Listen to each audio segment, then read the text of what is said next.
Bonjour. Cette série, j'ai choisi de l'appeler « Comment parler avec un adolescent ». Trop souvent, on entend « Comment parler à un adolescent ». Et je crois que c'est tellement important, justement, que la communication puisse être à double sens et pas seulement parler à un adolescent. En même temps, combien de fois les parents disent « Mais mon adolescent ne me parle pas ». Et les adolescents disent dans le même temps « Mes parents ne m'écoutent pas ».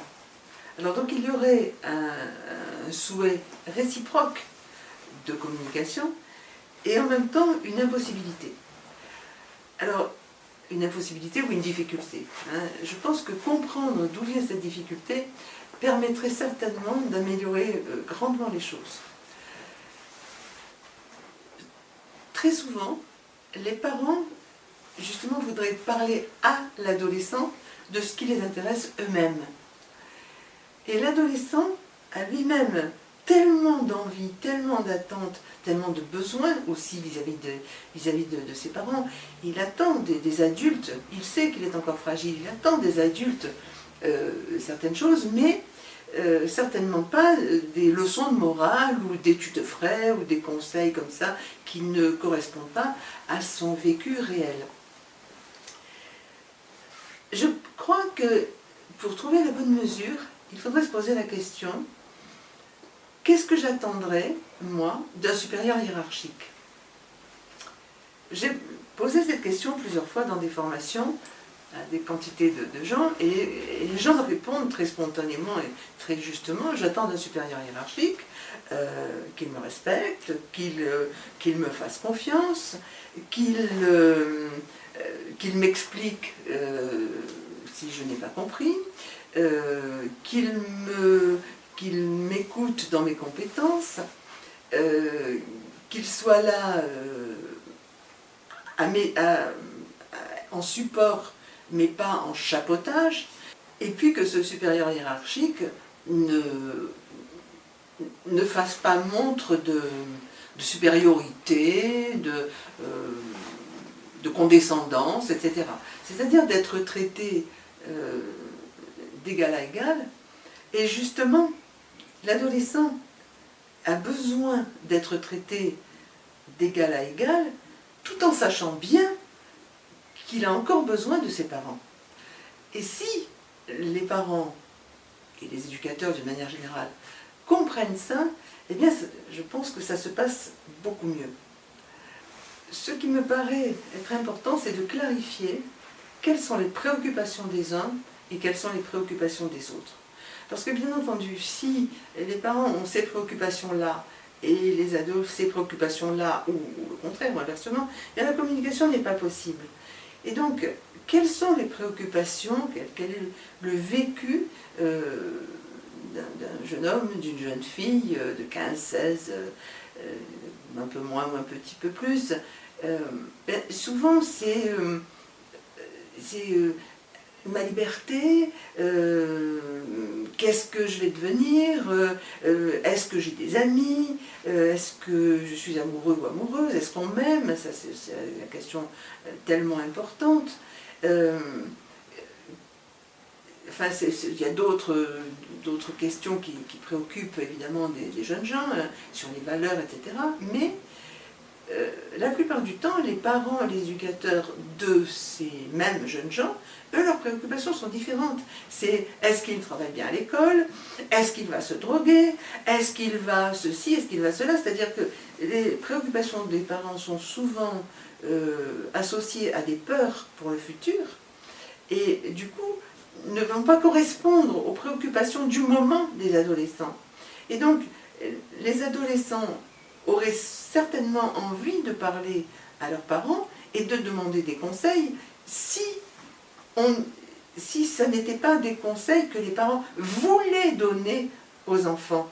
C'est-à-dire que si les parents pouvaient attendre finalement quelles sont les questions vraiment des adolescents, les adolescents pourraient évidemment écouter, ouvrir leurs oreilles. Mais si on veut me forcer, moi, adulte, à entendre quelque chose où c'est pas le moment, c'est pas ma préoccupation, et si en plus de ça on me juge parce que je n'écoute pas ce que l'on me dit, et je ne vais pas aimer ça du tout, du tout. Eh bien les adolescents c'est la même chose. Alors on n'oublie pas qu'ils n'ont pas tout à fait encore les capacités de réflexion, de projection, d'analyse, etc. Ils sont encore jeunes, on n'oublie pas que leur cerveau n'est pas encore mature, mais on ne va pas en même temps le leur reprocher. C'est-à-dire qu'il va falloir trouver vraiment la subtile communication où je vais justement, moi, être l'adulte, mais pas un adulte prépondérant, un adulte soutenant, de façon à pouvoir laisser à cet adolescent la possibilité de s'appuyer sur moi, de compter sur moi, de me poser des questions, de me demander les conseils dont il a besoin, et pas de recevoir des injonctions de ma part. Je pense que c'est vraiment super important dans la manière d'aborder la communication avec un adolescent.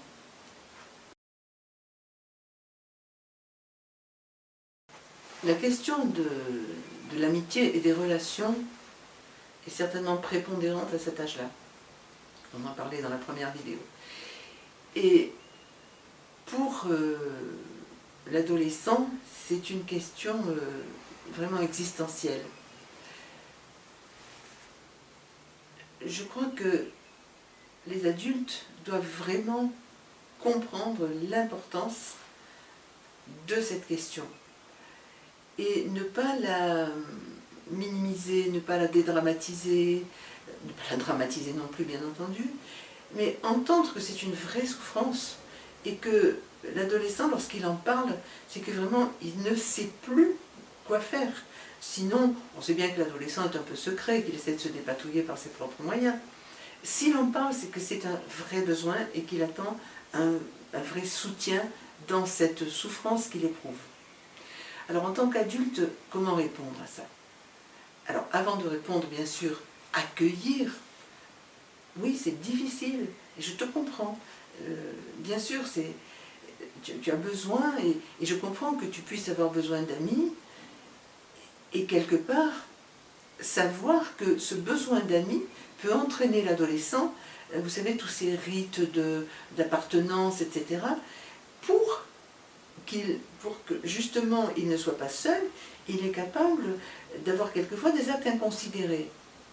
Et donc c'est là qu'on va pouvoir non pas être dans la peur, même si bien sûr ça fait peur, mais ne pas répondre au niveau de notre propre émotion, mais au niveau des émotions de l'adolescent.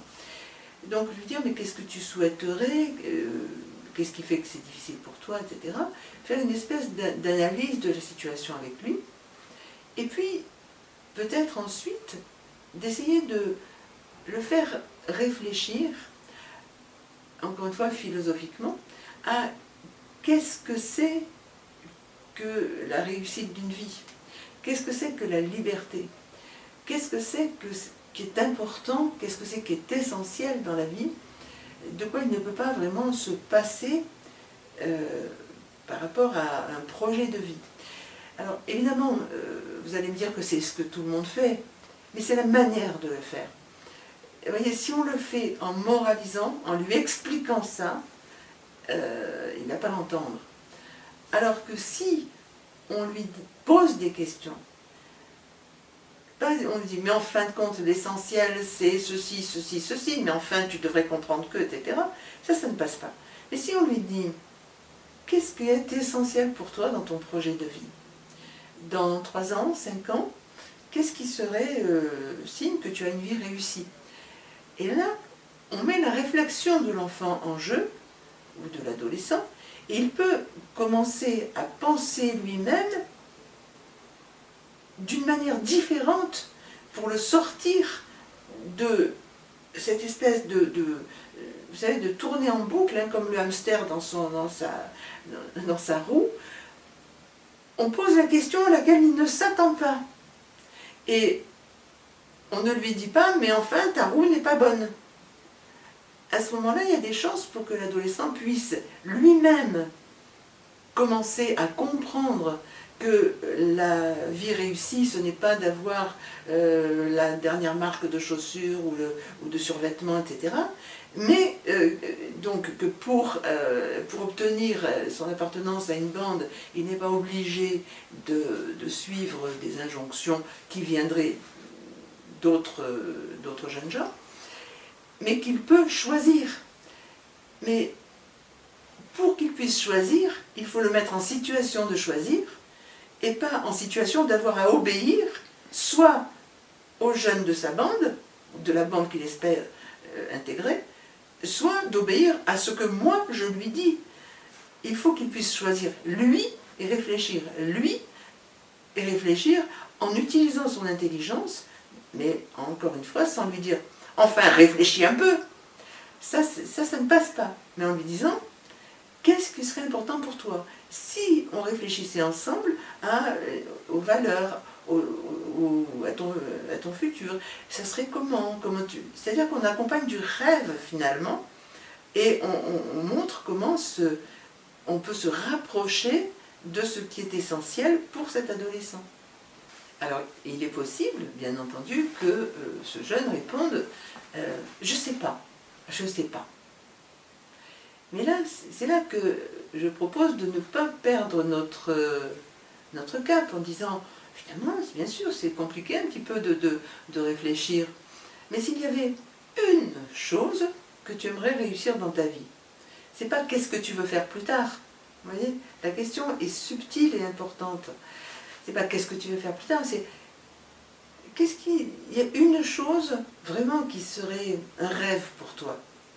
Et quand on parle de rêve à un adolescent, on a toutes les chances de taper juste. Il y a des adolescents qui disent oui, même pas, etc. Souvent on leur a dit même pas en rêve, donc évidemment ils peuvent avoir intégré qu'il ne faut pas rêver. Mais justement, je crois que c'est très important, le rêve c'est tellement le propre de l'adolescent, et même de nous, ce qui nous met en perspective. Vous voyez, c'est tellement important. Donc, ouvrir la part de rêve, par exemple, un jeune homme classique, hein, moi je veux passer à la télé-réalité de telle chaîne, où je veux devenir un grand footballeur, devenir Neymar, je veux devenir machin, etc. On ne va pas lui dire, bah, non, ne commence pas à rêver, etc. On va s'intéresser à son rêve et lui dire, ah bon, qu'est-ce qui ferait que tu aurais envie de... C'est-à-dire que je ne vais pas lui dire, tu vas y arriver, je ne vais pas lui dire, mais enfin non, je vais m'intéresser à son rêve et essayer de comprendre avec lui pourquoi il aurait tellement envie de passer à la télévision, dans une émission, ou pourquoi il aurait tellement envie... et je ne vais pas juger son rêve. Est-ce que vous supporteriez qu'on juge vos rêves? L'adolescent non plus. Donc, l'idée, c'est de s'intéresser à son rêve et de lui dire, ah bon, tu aimerais devenir un grand footballeur? Bon, pourquoi pas, on ne sait pas, hein, pourquoi pas. Qu'est-ce qui ferait que ça serait important pour toi? Alors, il y aurait, je ne sais pas, la célébrité, il y aurait l'argent, il y aurait la réussite, je serais, etc., etc., je serais. Ah, et bien ça, ce sont des choses qui sont importantes pour toi. Pour aller vers ça, aujourd'hui, de quoi tu as besoin pour peut-être arriver un jour à ça?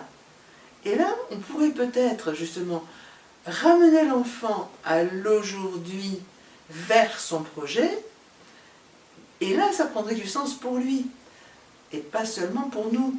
Parce que notre projet à nous, c'est pas qu'il devienne un grand footballeur, peut-être, mais notre projet à nous, et nos préoccupations de parents sont souvent des préoccupations beaucoup plus raisonnables, mais c'est en allant avec nos adolescents dans ce qui est important pour eux qu'on va les rendre raisonnables sur aujourd'hui.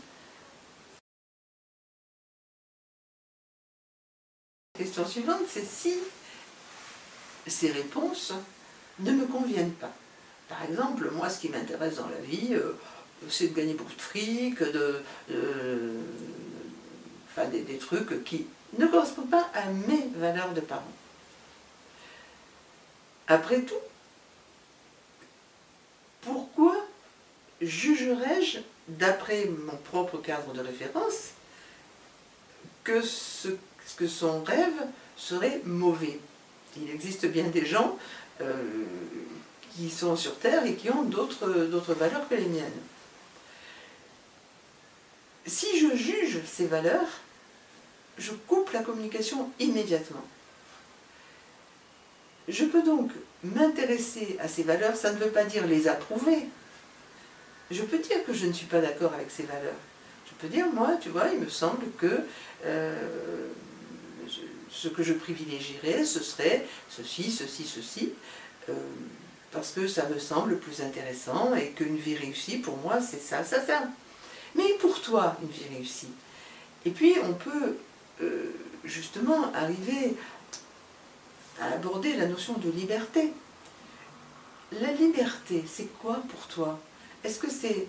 Alors petit à petit, hein, évidemment, je ne dis pas qu'il faudrait le dire comme ça, mais arriver à ça, la liberté, c'est quoi pour toi? C'est obéir à des influences de télévision, de publicité, des copains, de la bande? Ou la liberté, pour toi, c'est d'être vraiment en adéquation avec ce que tu ressens là, avec ce que tu es capable d'utiliser ton intelligence, enfin avec ce que... La liberté, en fin de compte, c'est quoi? Et si on repose des questions toujours philosophiques à l'adolescent, eh bien, il va pouvoir vraiment prendre du recul par rapport à l'état dans lequel il est, et c'est normal qu'il soit dans cet état, puisque, encore une fois, il n'est pas encore mature, donc je vais l'aider à maturer, mais pas en lui disant « tu vois pas que tu es immature ». C'est le jugement qui coupe la communication, alors que l'intérêt pour ce qu'il est en train de me dire, eh bien, va lui permettre de me faire confiance. Si il ne me fait pas confiance, il ne peut plus m'écouter. Quelqu'un me disait, il faudrait être un peu les coachs des adolescents. Peut-être, d'accord, mais un coach, on lui fait confiance, sinon on ne l'écoute pas. Donc la première chose à faire en tant que parent, c'est d'abord d'établir cette confiance avec son adolescent ou avec un adolescent, de façon à pouvoir justement mettre un pont de communication et qu'il puisse ensuite compter sur moi, me demander conseil, parce qu'il aura choisi de me demander conseil, et pas parce que je lui impose des conseils de bon sens. Parce qu'il faut aussi penser que, justement, cette immaturité, en grandissant, ça va lui passer. Et enfin, on se souvient tous qu'adolescents, on avait des rêves un peu fous, et heureusement qu'on les a eus. Mais l'âge nous a amené plus de maturité, plus de recul. Il faut aussi faire confiance que cet adolescent, c'est pas parce qu'il nous dit aujourd'hui qu'il veut devenir ça, ça, ça, que dans 5 ans, il en aura toujours envie. Vous voyez, l'idée c'est de s'intéresser à son rêve sans lui promettre qu'il va le réaliser, sans forcément lui dire oui, on va y aller, mais en lui disant comment ça serait si tu devais y aller, comment, de quoi tu aurais besoin, et comment est-ce qu'on peut peut-être essayer d'imaginer qu'on peut mettre une stratégie en place, toi et moi, pour te permettre d'aller vers ce qui est essentiel pour toi. Après, évidemment, avoir fait réfléchir sur ce qui est essentiel, sur la liberté, etc., tout ce que l'on vient de dire.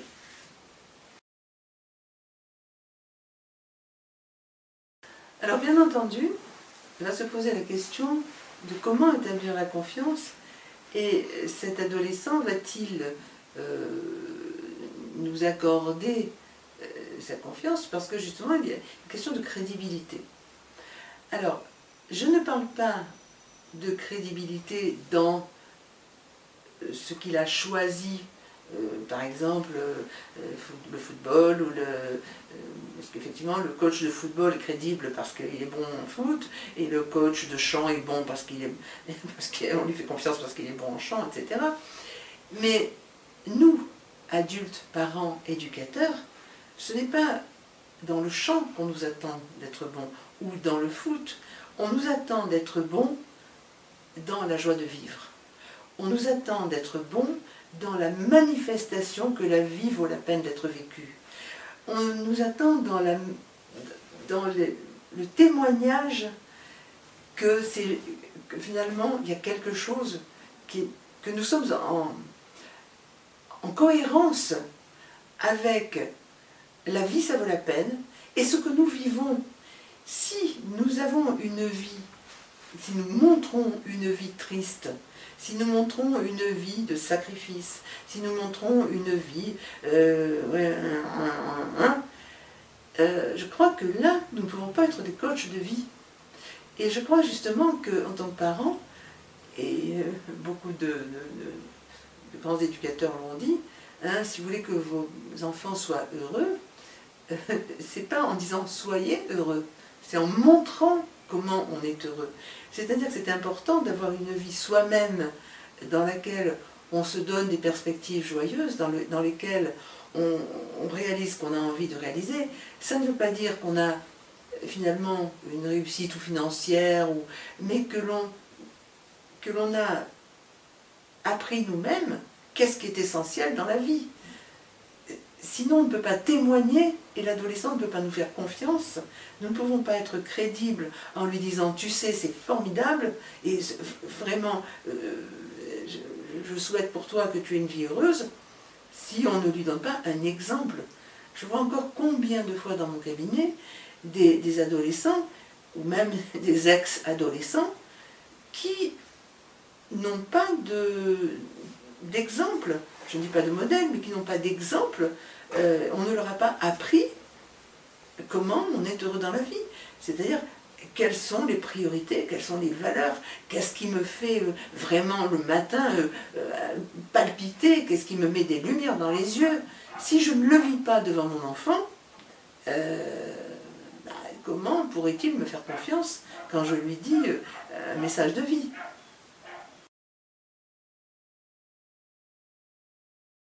Et si cet adolescent reste mutique, il s'enferme, souvent il peut s'enfermer dans sa chambre, il peut s'enfermer derrière ses cheveux, il peut s'enfermer avec son téléphone et les écouteurs sur les oreilles, etc. Et effectivement, il peut rester complètement